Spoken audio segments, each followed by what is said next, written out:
Hello everyone. Today we will be discussing the principle of management given by Henry Fayol.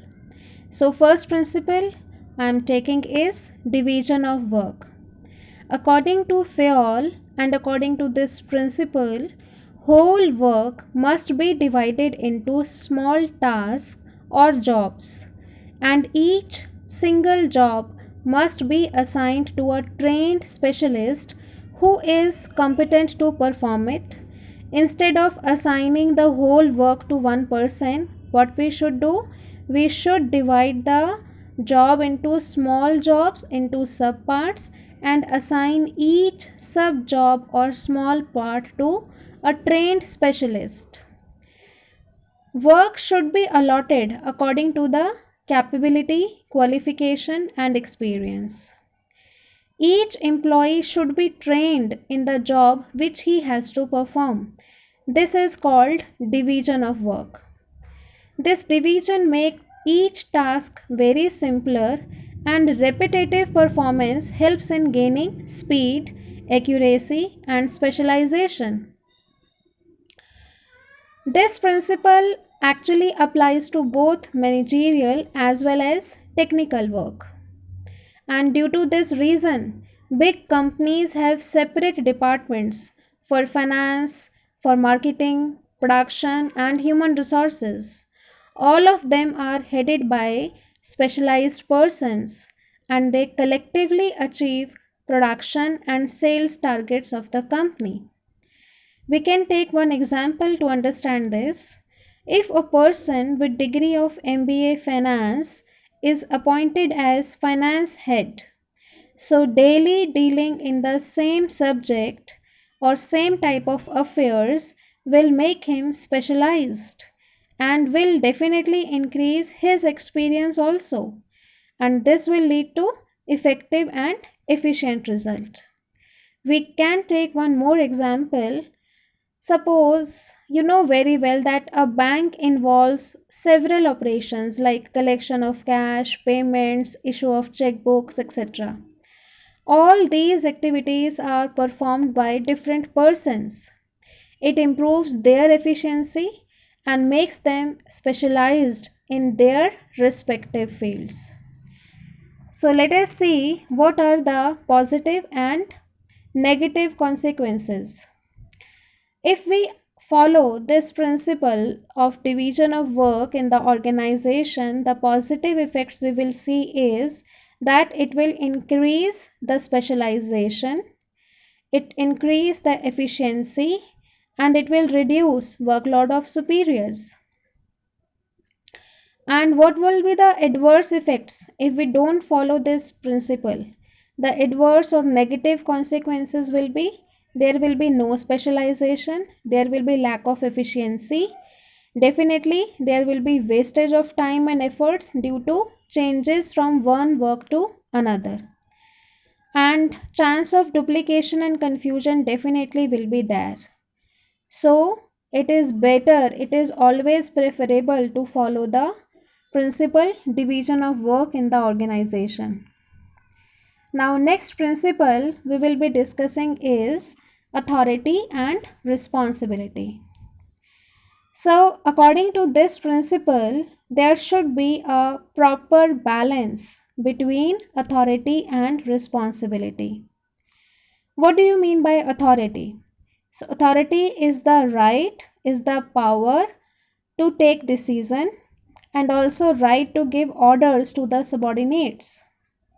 And responsibility is the obligation, is the duty which a subordinate is expected to perform. According to Fayol, there should be balance or parity between authority and responsibilities. Excess of authority without matching responsibility may bring negative results and misuse of power. An organization should build safeguards against abuse of managerial power. At the same time, a manager should have necessary authority to carry out his responsibility. Overdosage of authority and under dosage of authority, both are very harmful for the organization.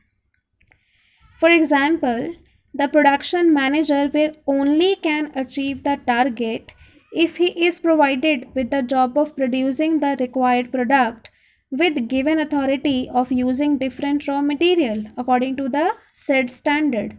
If he has no authority, no power to use different raw material according to the standard, then how he will perform the responsibility given to him? So authority and responsibility should go hand in hand. We can take one more example. Suppose if a foreman is given responsibility to produce 50 units per day, then he must be given requisite authority to achieve this target. If he is not given authority to draw raw material from stores, then he cannot be blamed.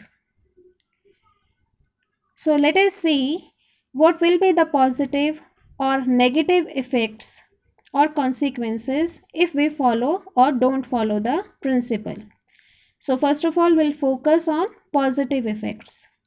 There will be no misuse of authority because we are balancing both the points. That is, we are balancing responsibility and authority. So there will be no chance of misuse of authority.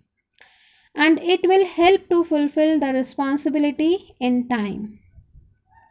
It will help in creating accountability also. You can hold responsible the person for not doing the job if you have given the balanced authority also while allotting the work. And now let us see what will be the adverse effects of the violation of this principle. Very first is, suppose if responsibility exceeds authority, then subordinate cannot perform his duties. Work cannot be performed. And if authority exceeds responsibility, then subordinate may misuse it.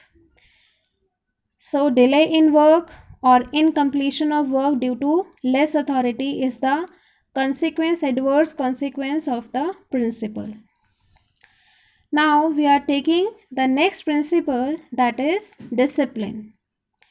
Discipline refers to obedience to rules and regulations of the organization, which is quite necessary for systematic working of the organization. According to Fayol, discipline requires good supervisors at all levels. There should be clear and fair agreements regarding rules and judicious application of penalties. And discipline is must for all the enterprises and for all the levels. So discipline, when applied, it means the workers and management both honor their commitments without any prejudice towards one another. For example, if a manager has agreed to give increments in salaries to employees in lieu of overtime worked by them, then the employees must be disciplined to work effectively and efficiently, and manager must also be disciplined to meet the promise of increment. It is not at all desirable that only one party will be expected to be in discipline and others can break the rules. No, not at all. So what are the advantages or disadvantages or consequences if not follow this principle of discipline? So first we are focusing on positive effects, that is smooth and systematic functioning of the business. We can ensure this. Higher efficiency is achieved and there will be better relations between management and employees. Cooperation of the employees is ensured. Now focus on adverse effects. Rules and regulations will not be followed. There may be disobedience of rules and regulations, and the relations between management and employees may not be so cordial. So these are the problematic or consequences of violation of the principal discipline.